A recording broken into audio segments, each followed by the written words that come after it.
This is the Groove Guru podcast. My name is Windsor and welcome to episode 4, which is my first solo cast in which I'll be covering the topic of finding self-esteem internally in a world of external feedback.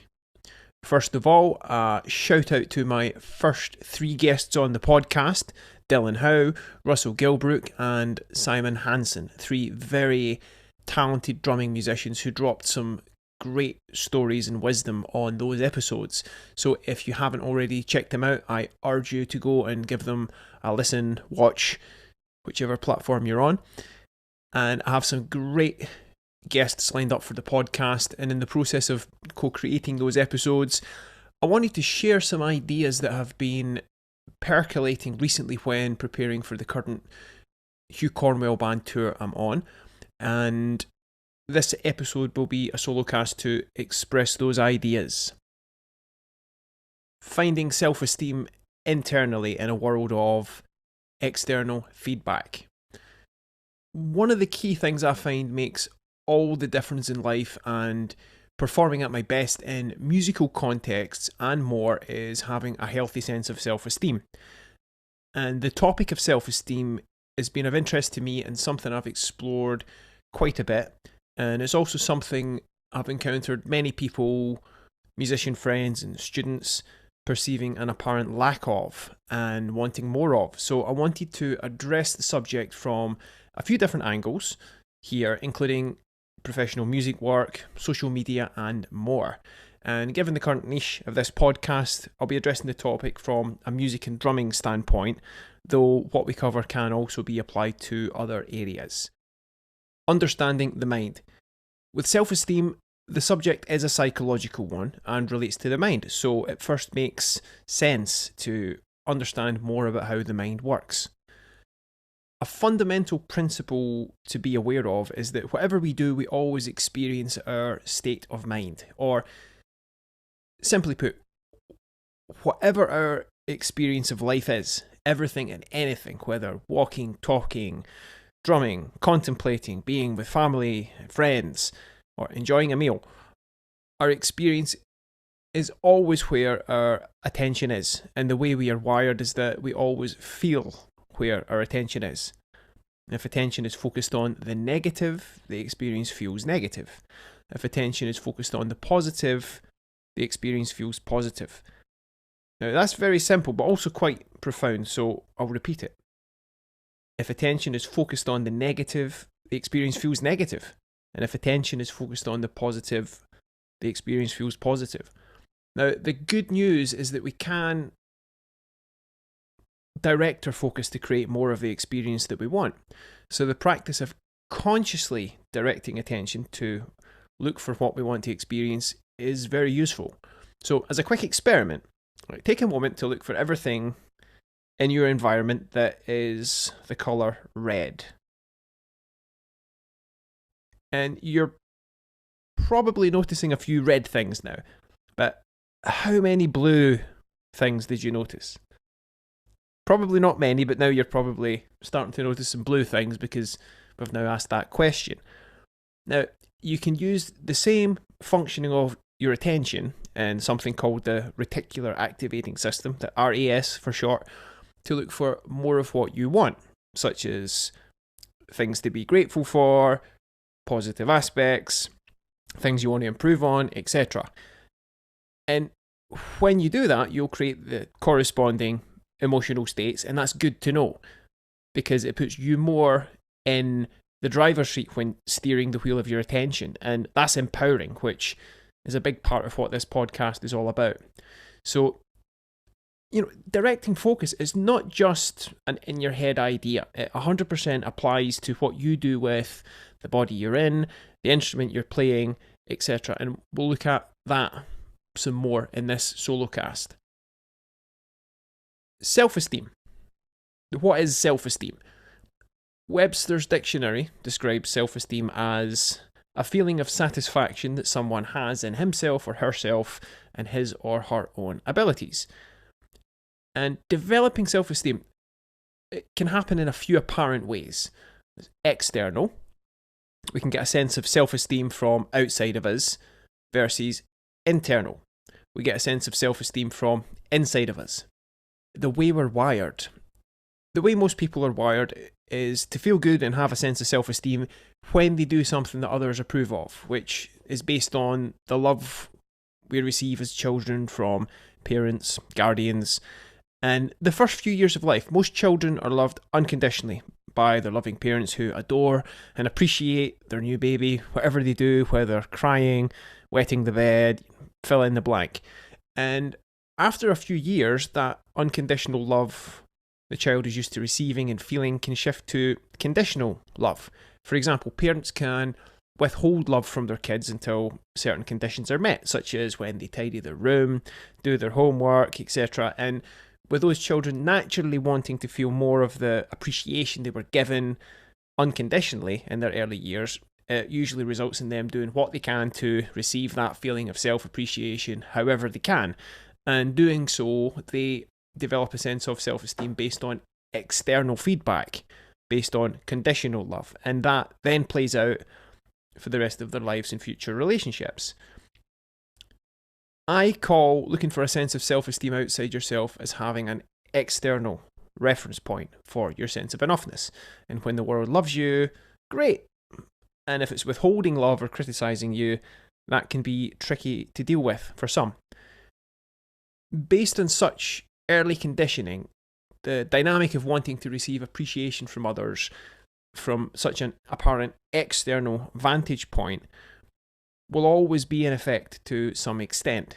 And I want to present some ways to navigate that dynamic of self-esteem from both external and internal reference points with some specific examples linked to each and things we can do to boost self-esteem in healthy ways. Social media and the trap of externally referencing your self-esteem. Following on from how our prior conditioning has led us to look for a sense of self-esteem and enoughness from external reference points, and that such a dynamic continues to play out, let's explore it in context. And one of the ways this can play out is on social media, which is obviously something that the vast majority of people participate in more than ever, indeed, and obviously including many musicians. And before getting into the self-esteem aspect related to social media, I want to preface this segment with some thoughts on the professional use of social media. In addition to being a great way to connect with people over the world, social media is a great platform in which to showcase your work and business.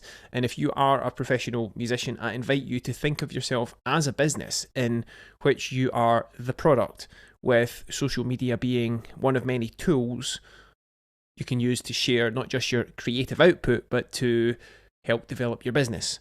And just like many business and service professionals in other industries do, showing your work online is a way to help create more work via providing a reference point for the quality of services that you can provide. When it comes to creating more business or custom, word of mouth recommendation is indeed a time-tested way that prompts people to look into what a business or service can offer, and certainly applies to the hiring of musicians. Now, pretty much every professional musician I've conversed with or heard speak about how they get their gigs, the most common way is by word of mouth recommendation. And that's true in my experience. Virtually all the gigs I've been asked to do have come solely from that route.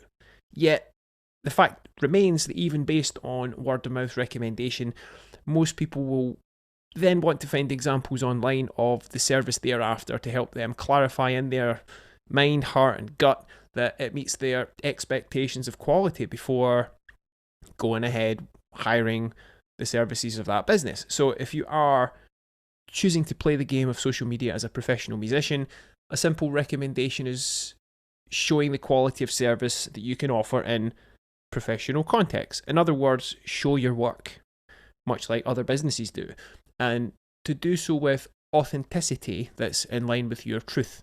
That is your unique way of expressing what you want to express. And back to the self-esteem part. When it comes to using social media, these days there's an epidemic of chasing likes. And for many using social media, it's as if their connection and self-esteem and self of enoughness is based on how many likes they get on their posts, which makes sense given our prior conditioning in previous years, as we've touched on, with praise and approval leading to that apparent sense of self-esteem and enoughness. And it's led to people jumping through hoops, doing whatever it takes to get more likes and followers, and in some cases paying for that. And musically, social media has led to much varied presentation of what it means to be a musician, with many users using social media to display virtuosity, super chops, stuff to get noticed, and some aiming to develop careers as Instagram stars and influencers in ways not to the taste of many seasoned music professionals, but perhaps that's for another podcast. Anyway, when it comes to navigating the landscape of likes, getting a lot of likes is fine if it happens, but if you equate how you feel about yourself to how many likes you get, then you outsource your self-esteem to something you can't control, which is how others respond to you and your posts. And again, that's an example of having an external reference point for your self-esteem. Similarly, when you're posting and not getting as many likes as you want or think you should, and perhaps your posts are met with criticism, and perhaps you're comparing yourself to how you perceive the status of your friends and peers and how many likes they're getting as they present themselves as they do and the work they're doing, and by comparison you see yourself somehow as less than, and that's affecting your sense of self negatively, it can be a relative downer, unhealthy and unproductive without some empowering perspective to navigate and reframe that. So let's address that. Some solutions. Rather than focusing on what you can't control, let's focus on what you can. If you play the game of social media and show yourself in your best and most authentic light, whatever you post, regardless of how many likes you receive from others or not, praise yourself for your accomplishments. Now, I recommend doing this daily, and it doesn't just apply to what you share on social media if you do, but for whatever it is that you do or create. As a suggestion, every day you can notice things you did that were positive and were better than what you have done before, such as becoming more skilled at something you do, something you've earned through your focus, energy, and action. Developing new positive habits, for example. Musically, it could be improving your time and groove, expanding your repertoire and vocabulary, enhancing your sound, fill in the blank. By noticing and regularly celebrating as well your accomplishments, whether doing so just in your mind or even writing them down in a journal, a note on your phone, or a Word document, for example, you begin to develop more of an internal reference point for your self-esteem, and in the process begin to see yourself as someone who does accomplish things and is regularly leveling up. So praising yourself for your accomplishments is recommended. Notice the areas you can do better.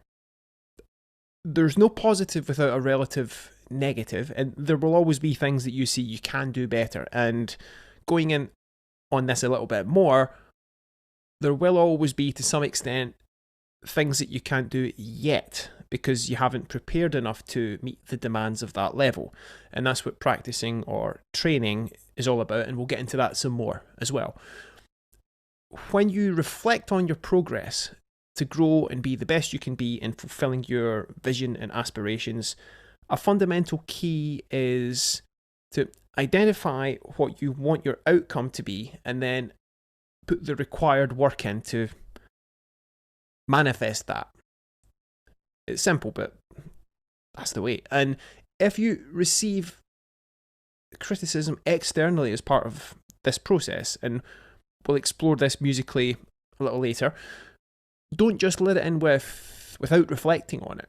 Rather, see if there's something in that which you can act on and apply to better yourself and level up your abilities, leading to making more positive contributions in your life as you develop and give your gifts to others. Now, in the process of growing your skills, accomplishments, and success, it indeed takes work. Learning from mistakes and moving through failure, being focused and expanding your comfort zone. And essentially, the more you see yourself making positive progress in your work and meeting and even exceeding the demands of the environment you're in, you grow your self-esteem and confidence, and you're also growing your emotional bank account, which is what leads to the growth of your financial bank account, which relates to working as a professional musician. Another obvious scenario in which the self-esteem dynamic can play out musically is when working as a professional musician.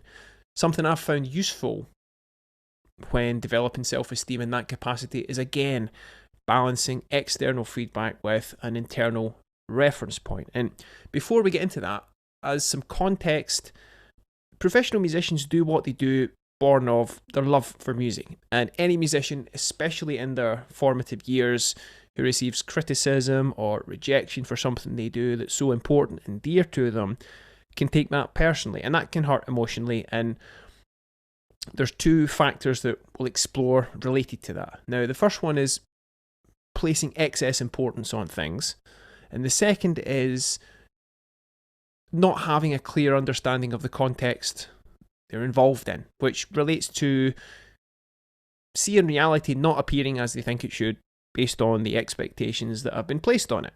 So let's address these. Importance. Placing excess importance on things often leads to things being more stressful than necessary, almost as if music feels like a life or death situation, and it's simply not.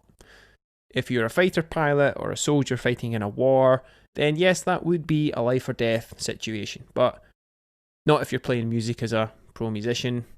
That's not life or death.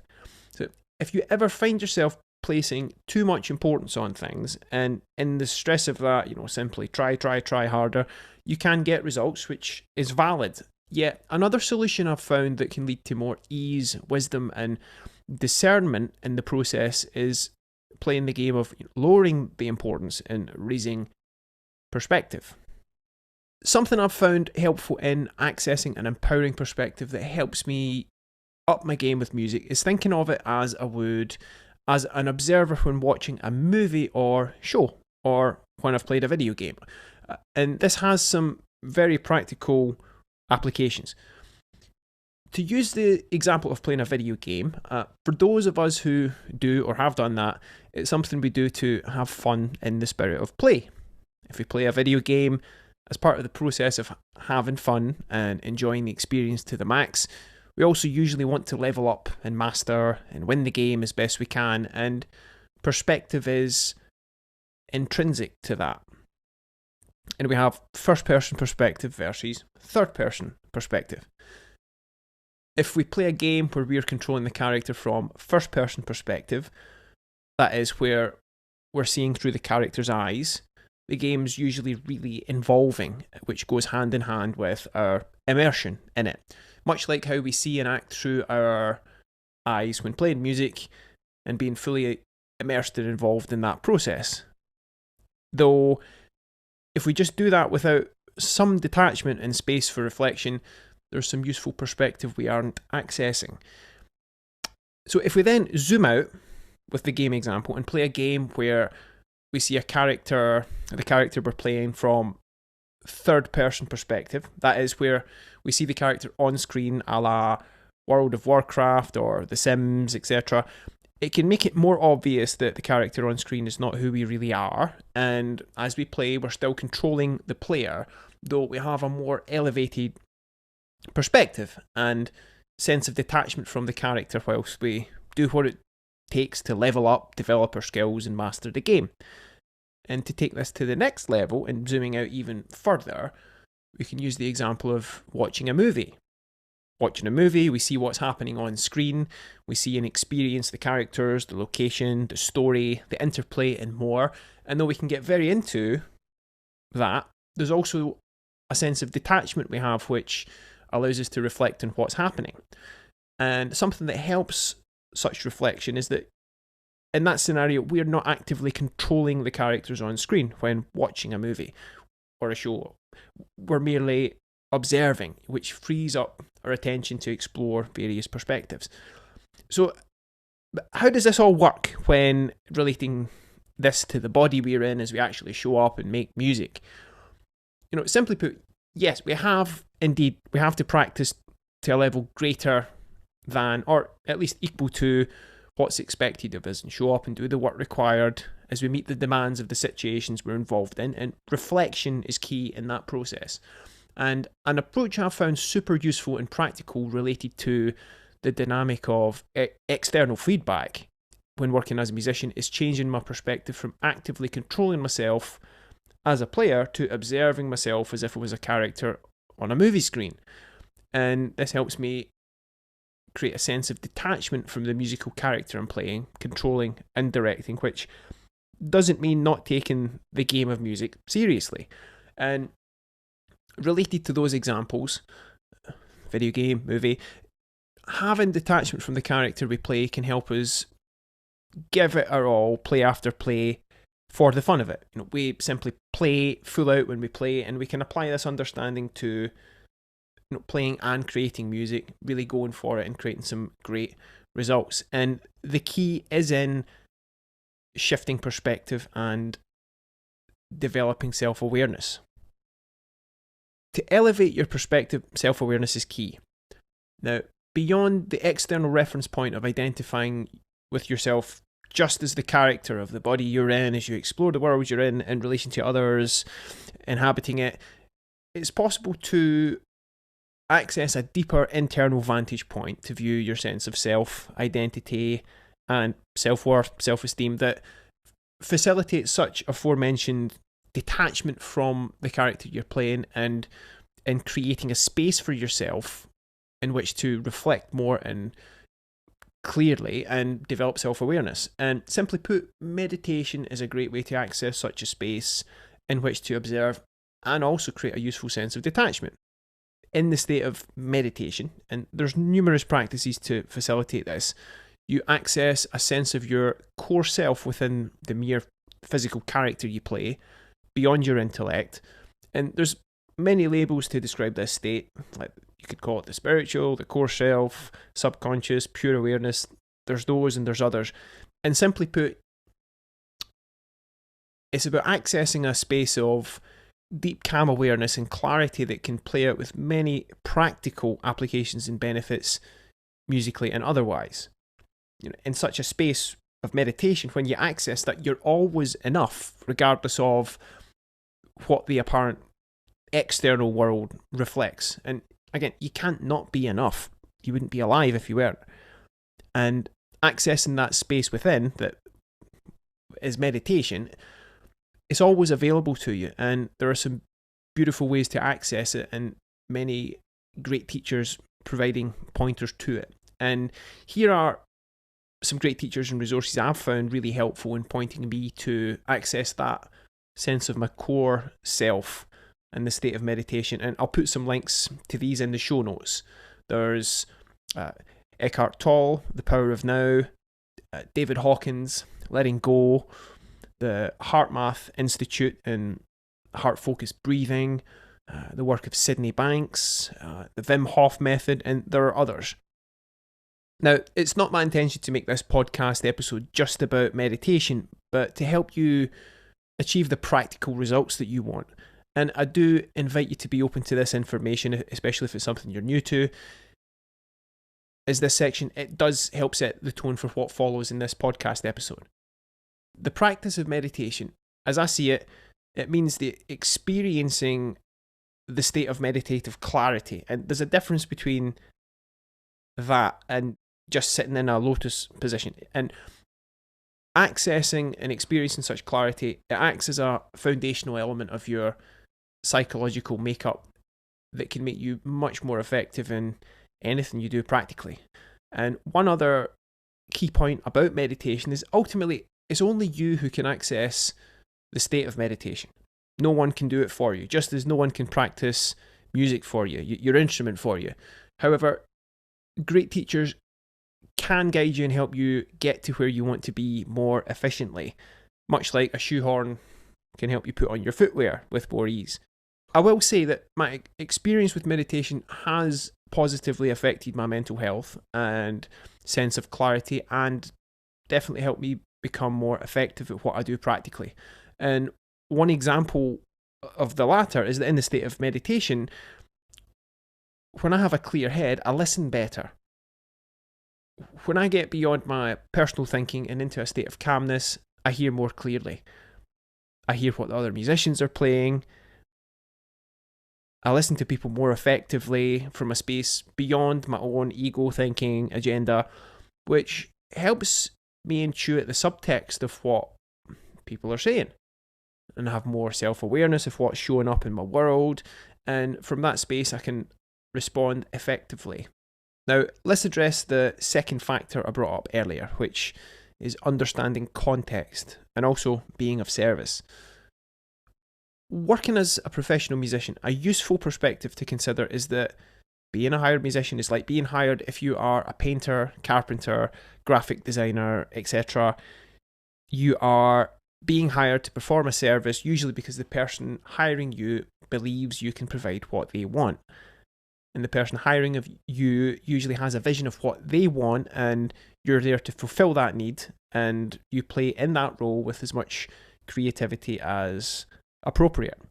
And as a hired musician, like any other service professional, when you're asked to provide your services and are given a brief of what you've been hired to do, which ultimately means solving the problems of whoever's hiring you, along with whoever else is involved, if you agree to do that work and meet those expectations, you show up and do what you do, and in relation to your performance, there will usually be feedback given from the musical director, band leader, whoever's hiring you, which is often either keep doing what you're doing, which can be signified by positive or some cases no feedback, or change what you're doing this way, whatever that may be. And assuming you do what's asked of you to the liking of who's hiring you, you'll likely keep the gig and get paid. And if you don't do what's asked of you and your work isn't to the liking of whoever's hiring you, they'll probably get someone else.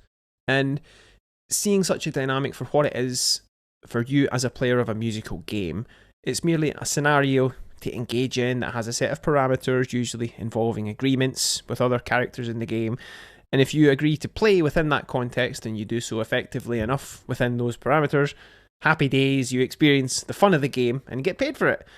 And if you get feedback that your performance level requires upping your standards, so be it. It's an opportunity to do the work required to level up and continue to play the game on the next level. And that's very much like the health and the feedback of your body, but we won't cover that here.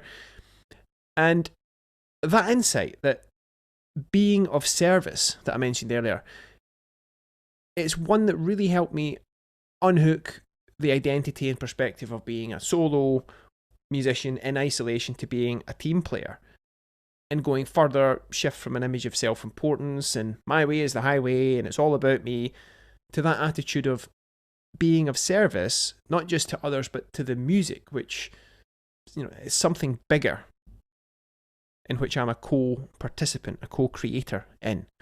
And being of service to the music and doing what's required for it to be the best it can as part of the whole collective. That's key. Now, that's the giving of your gifts in a musical context, and reminds me of a quote by the great Pablo Picasso, which is, "The meaning of life is to find your gifts. The purpose of it is to give them away." And a key part of that process, and in being called back to musical situations I've been involved in, is a willingness to set the ego aside and take on feedback and direction. Remember, if you've agreed to work in a musical context as a hired musician, you're being hired to do what whoever is hiring you wants. So listening to what they want is essential. And whilst you also might have a lot of creative license in what you bring to the table, there's also the element of letting go what you think should be played and playing what you're asked to and what's required. And that understanding of what is required comes with experience and develops as you go. I've found that we learn best not by theorizing, but by doing and identifying and integrating the lessons that appear in the process. And related to that, something that can greatly help you accelerate the learning process and save you years of doing what doesn't work is finding a mentor. Ideally, that's someone who has accomplished what you want to accomplish and has a proven track record of success in that way. And we'll likely get into that in other podcasts. And yet, still, in my experience, learning by doing is where the most effective learning and integration of those lessons appears. Feedback. When you get challenging feedback, how best to navigate that? If you receive feedback in the form of criticism, there's essentially two types of criticism. You've got constructive and destructive. Now, constructive criticism is when you receive feedback that what you're doing isn't appropriate, combined with suggestions and direction as to what is wanted. Again, if you are serving a musical employer, whoever is hiring you, to provide what you offer, being able to take on constructive criticism is key to you keeping that gig and thriving in that situation. Destructive criticism. Now, if you are given destructive criticism, which comes in the form of usually insults and serves no purpose but to make you feel less than, then first I'd suggest not letting it in. Everyone has days when they say something they'd have preferred not to, so first practicing forgiveness to anyone who provides destructive criticism can come in handy, which goes hand in hand with practicing meditation, which, when you have a grounding in that space, can help you react calmly and prevent the situation from escalating into a hostile one, which most people don't want. And if destructive criticism is a regular thing from whoever is hiring you, then I invite you to consider if working for them is something you still want to do. You don't need destructive criticism in your life. Destructive criticism in social media.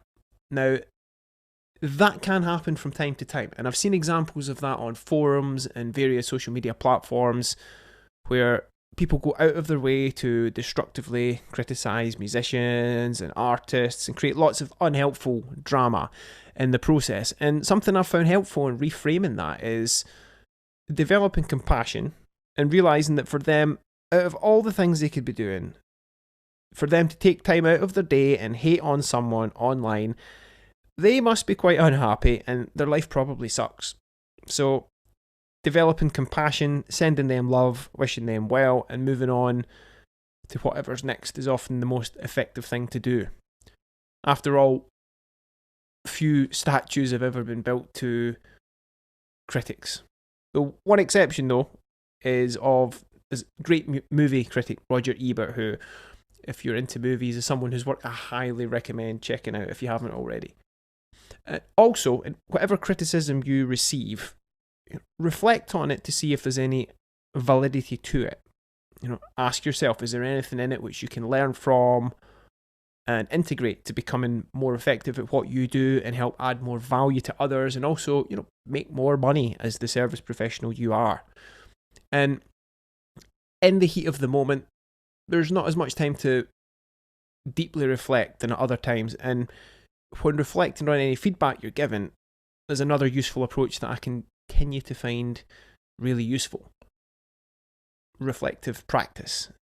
One of the essential keys I have found to learn, up my game, and grow as a musician is to reflect on my performance with some detachment and observe myself from a distance. And the best way I've found to do that is to record myself playing. When you record yourself, whether audio or video format, the recording never lies. It always tells the truth of what happened, and one of the most powerful things you can do in life is to align yourself with truth and base your actions in relation to that. And I want to share a useful process you can use for recording yourself and reflecting on your performances. And it's first, record yourself playing, either audio or video, whenever possible. Especially if you're performing for people who are coming to see you and the other musicians you're playing with, especially if they're, paying money to do that. So record yourself, then afterwards listen back and note what's working. And when you see what is working, praise yourself for that, celebrate your accomplishments. And again, that helps develop an inner knowing of your self-esteem, which is something you've earned through practice. And you can be content with that you've earned and maintain that, or choose to level up, which takes more work. Then, in addition to noting what is working, note what isn't working and fix it. That's learning through failure, really, which is when you attempt something and it isn't coming out as you intended it to. That means there's more work for you to do to create your intended results. And a key part of that process is clarifying your outcome. What is it that you do want to create? It could be, performing more effective in the context. Is it having a better groove? Is it knowing the music and the arrangement more thoroughly? Is it having a larger musical vocabulary? Whatever you want, clarify that outcome, and then take the required action, which often requires you expanding your comfort zone. And one other point, it relates to, self-doubt. If you've got any self-doubt about what it is that you're doing when you're playing, of part of your playing, to the point that you're worrying about performances because you doubt your ability to do a certain thing, perhaps play a section of a piece to a level that you currently can't, something I find really helpful is to outwork my self-doubt. Simply by working whatever it is I want to achieve until I achieve it, and I have no doubt in my mind that I can achieve it, I outwork my self-doubt. And it's simple, but it works. And repetition really is key. And when you put that work in and you observe yourself being able to do something through deliberate, focused action that you couldn't do before, that helps with your self-esteem, belief, and confidence a lot. Another point is to aim to be at the level of mastery with whatever you're doing. And the state of mastery level performance can be referred to as unconscious competence when you're doing it without thinking about it, which is one of the 4 stages of learning in the process of achieving mastery in whatever it is that you do. Now, I won't get into those 4 levels here, but I do go into them in detail in my Excelsior Basics drumming course, which includes a whole section on practicing, including some key insights that help navigate that process of learning any skill to mastery level, and there's other practice tips in there and much more, and I'll put a link to the course in the show notes. And the more you practice and perform and reflect on what you do as part of that process, over time you amass successes in your work and develop internal validation of your abilities. And that's what this podcast episode is all about. And having such a positive knowingness of that in the back of your mind helps immensely with your self-esteem. And such self-awareness of observing yourself performing at your best and reflecting on that with discernment to help continually level up and consistently level up, it can help you develop that genuine self-confidence in the context you're involved in as a player as you do what you do.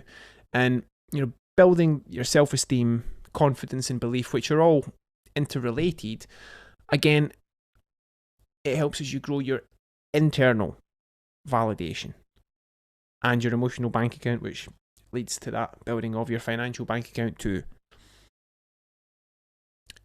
Training and preparing to meet life's demands. There's a simple truth, which is this, that failure to meet the demands of a situation life presents to you is because you haven't shown up having adequately trained, which relates to preparation. And this is so even when you don't know it to be true. It's a principle, and it's powerful to align with principles. And in music, you've probably heard that famous saying, you're only as good as your last gig, which there's some truth to.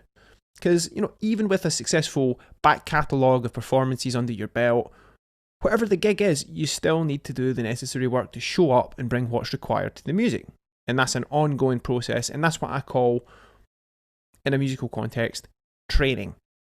And there's a great quote related to this, which I've seen used by the army, a great chef and TV personality, Anthony Bourdain, and many more, and I'll adapt it here.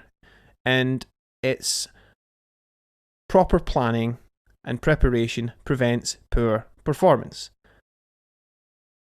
The key to showing up and meeting the demands of the level required, it's preparing to at least that extent. And if you prepare to a level greater than that, it makes it easier, okay? And that's something you can apply very practically to whatever you do. And a top tip from a mentor of mine who's super successful in business. He created a $450 million company and has helped many of his mentees create millions in revenue, which was, if you have a chance to work with someone super successful, if they ask you to do something, do it, okay? As long as it's within your values, moral, legal, and ethical, do what it takes to achieve those outcomes. If you don't do what's asked, they'll likely, not always, but likely use someone else that will do what they're after. And another point is, when you have the chance, don't just do your best, do whatever it takes.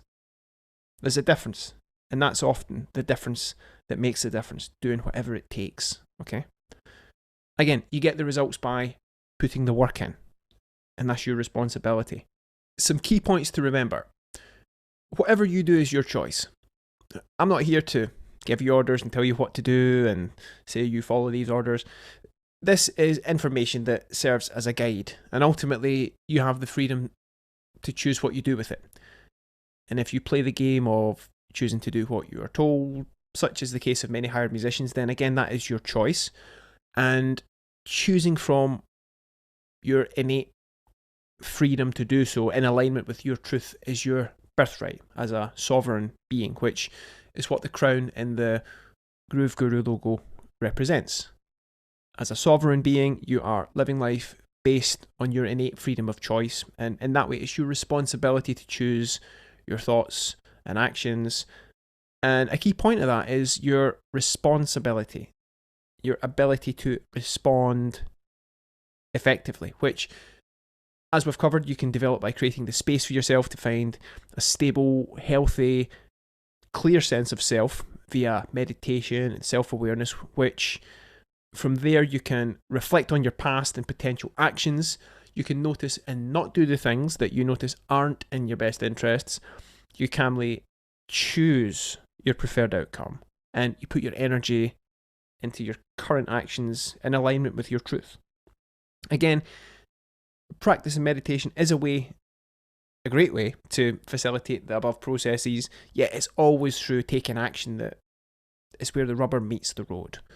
And when you show up in this way, in musical and other contexts, you're centered, not so attached to the perceptions of your past character, and in the moment you give your best to the fullest extent of your ability.